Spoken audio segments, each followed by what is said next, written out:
चलिए हम समताप मंडल के बारे में डिटेल से हमने स्टडी की और समताप मंडल के बारे में कुछ और चीजें जान लेते हैं। देखिए समताप मंडल के बारे में हमने क्या क्या पढ़ा कि यहाँ पे ओजोन मंडल है।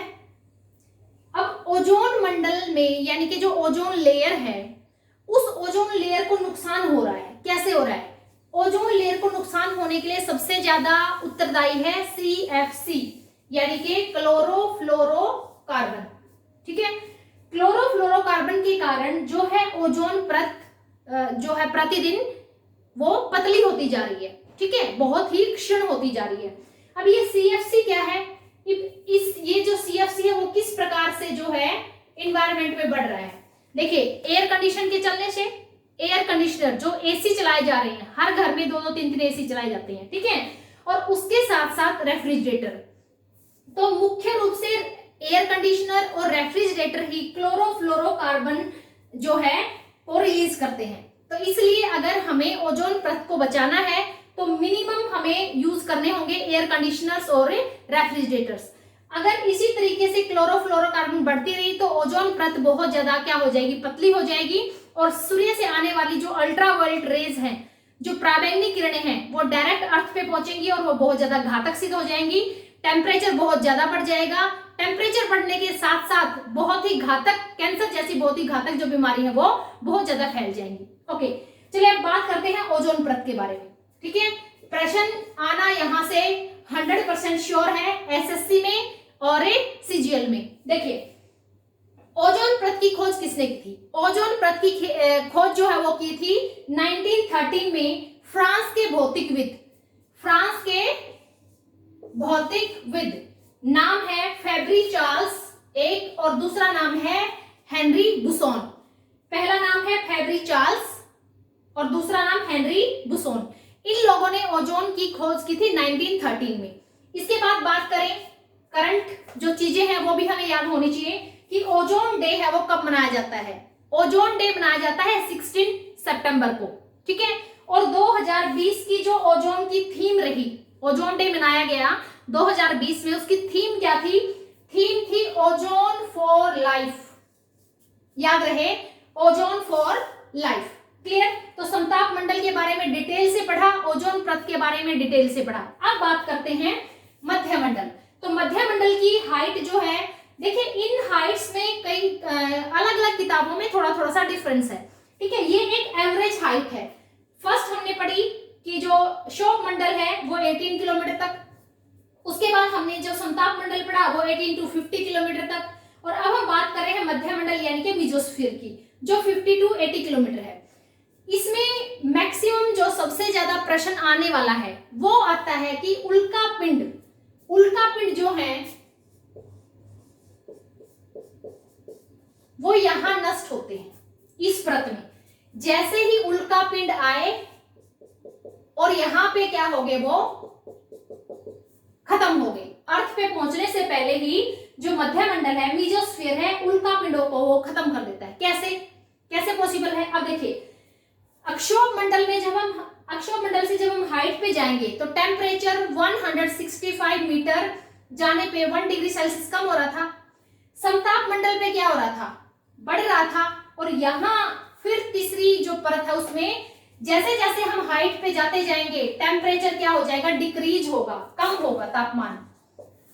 और एक ऊंचाई पे जाने के बाद यहां पे जो टेम्परेचर है वो -80 degree Celsius to -85 degree Celsius तक पहुंच जाएगा।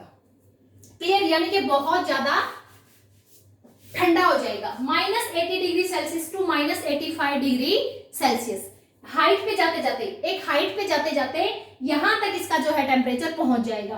तो जैसे ही उल्का पिंड आई तो इस परत में आते ही उल्का पिंड क्या हो जाएंगी? खत्म हो जाएंगी। क्लियर? तो सबसे इंपॉर्टेंट क्वेश्चन इस परत से संबंधित यही था कि उल्का पिंड जो है वो कहां, कौन सी परत में जो है वो खत्म होती है? वो होती है मध्य मंडल यानी कि मेसोस्फीयर में। क्लियर? चलिए नेक्स्ट बात करते हैं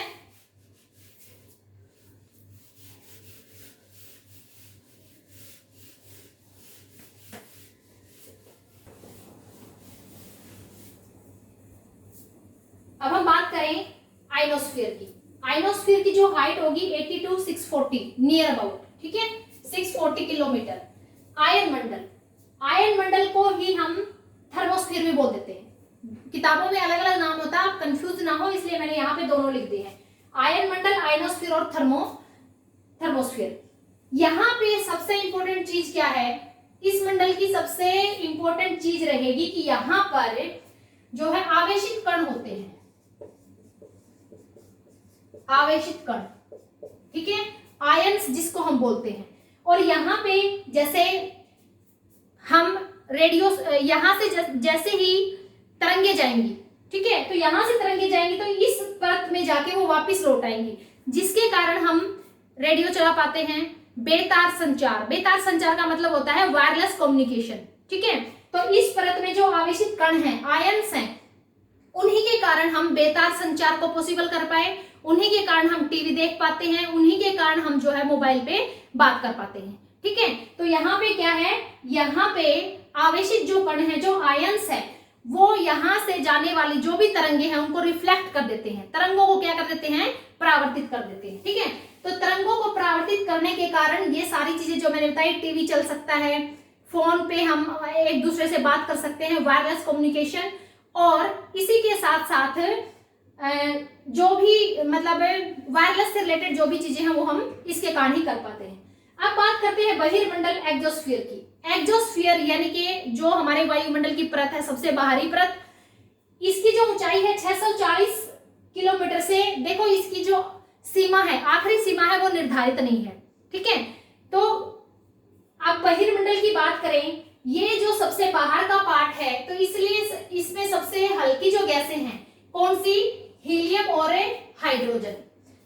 तो यहाँ पे हीलियम और हाइड्रोजन दोनों सबसे हल्की गैस होने के कारण सबसे बाहरी आवरण में पाई जाती है। क्लियर। तो ये हमने पढ़ा डिटेल से वायुमंडल यानी कि एटमॉस्फेयर से रिलेटेड एक एक चीज। हाँ, एक चीज और मैं आपको बताना चाहूंगी यहाँ पे कि वायुमंडल की जो ऊपरी परत होती है, वायुमंडल की ऊपरी परत की स्टडी हम अगर करेंगे उसको बोलेंगे एरोलॉजी, यानी कि study of external layer of the atmosphere. बाहरी परत का अध्ययन उसको बोलेंगे एरोलॉजी, और निचली परत का अध्ययन उसको बोलेंगे मेट्रियोलॉजी। अरे ऐसे याद कर लेते हैं, जैसे एरोप्लेन है वो बाहर ऊंचे उड़ती हैं और मेट्रो जो वो नीचे चलती है, ठीक है। तो निचली परत के अध्ययन को बोलेंगे मेट्रियोलॉजी यानी कि ऋतु विज्ञान, और ऊपरी परत के अध्ययन को बोलेंगे एरोलॉजी यानी कि वायु विज्ञान। इसके साथ साथ एक प्रश्न और मैं करवाऊं कि ओजोन परत की मोटाई को किसमें मापते हैं। ओजोन परत की जो मोटाई है उसको किसमें मापते हैं, डाबसन में मापते हैं, डाबसन,